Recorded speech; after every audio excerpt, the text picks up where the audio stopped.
Hello, everybody. Mingla Marley again. I remembered to bring my microphone with me, but unfortunately, I forgot the adapter needed to plug it into the phone, so hopefully, the audio will be all right. I'm on a hike checking out the fall foliage in New Hampshire, a place called Artist's Bluff. Not a very long hike at all, but the view is worth it. First time here. Um, had a heck of a time getting here. Left home, forgot my wallet, realized it when I was at a gas station, too far away to get here, too far away to turn around, didn't have enough gas. But for years, I've been keeping coins in my cup holder, and finally, good reason that I've been hoarding them.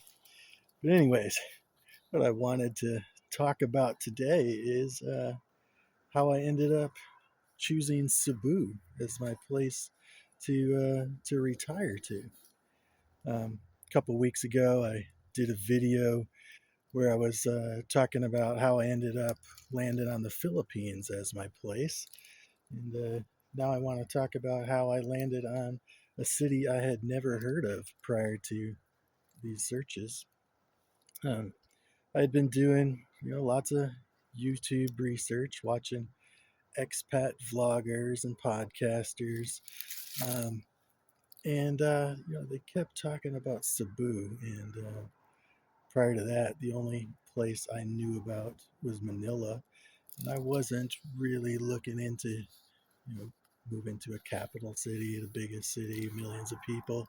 So I would have wanted to find something smaller to start my uh, to start as my home base and searching. And I quickly started to learn that people were saying Cebu really matches what I've been looking for. It's a city. I don't want to live in the city, but I want to be close enough to the city. I like entertainment, central areas. It's not far from the beaches, not far from nature. As you see, I like to get out in nature. Um, so that is what landed me on that. So Cebu City is where I started, and I visited in May, 15 days, um, and you know, it reinforced with me that I don't really want to live in the city. Um, it's actually not as close to the kind of tourism areas that I had been thinking that I want for me. Like the beaches there, to me, that's not really up to standard of what I had envisioned for being close to. I think uh, go farther south on the island. That's probably more what I'd be looking for if I wanted to live right next to the beach. But I'm more of a mountains person than a beach person, and I don't have to live right next to it. I just go for a little drive on days off where I got nothing to do. Go hiking. That's what I like to do. Um, so specifically, Mingla Nilla, Mingla. That's where my name comes from. Mingla Marley. Um, how that became my focus is because the woman that I met on OkCupid, and um, we've been a couple for 6 months now. Um, that's where she lives, and so that's where my start is going to be.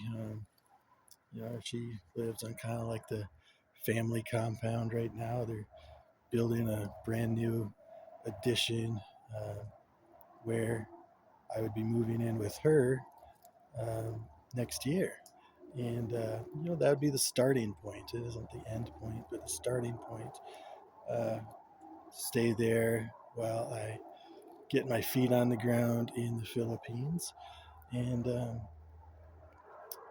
so, yeah, that is about 45 minutes south of Cebu City. Uh, I don't know the distance yet to the southern point of the island. I haven't traveled there yet. Going to in January, guessing hour and a half to 2.5 hours. Um, so that'll be the getaway place to go to on little weekender trips and things like that. So I think it's kind of what I'm looking for. Um, how I ended up finding out about Cebu City in YouTube is the large expat community there. A lot of Americans, a lot of veterans like myself live there, so we can connect. It's good to have that community to be able to talk to. Um, there's the healthcare is nearby, so it's good enough to retire to for that situation. Lots of food choices. There's nightlife, entertainment, things like that. It's all there. Mingla isn't necessarily the spot for all of that, but it is, the spot to make a home and be commuting distance from everything else. So yeah, that's how I ended up narrowing my search down to Cebu City and eventually into the provinces. To me, I don't see Minglanilla really as province, as you know rural or anything like that. It still seems very city-like to me. It's got 150,000 people. It's not exactly a small town or anything, but they consider it the provinces because it's not Cebu City. Um, so I was looking towards province life. I had saw a lot of expats saying, you don't want to live in the provinces because it's just nothing out there. It's too far uh, away from our usual comforts in life. Where I think Minglanil is it's a happy balance in between the big city life and the province life. Uh, so tell me, how did you land on your eventual city or province that you eventually retired to? How did you find out about it? What made you choose it? I want to hear your story too. So, again, my name is Mingla Marley. Subscribe, please comment. I want to hear from you. Thank you. Later.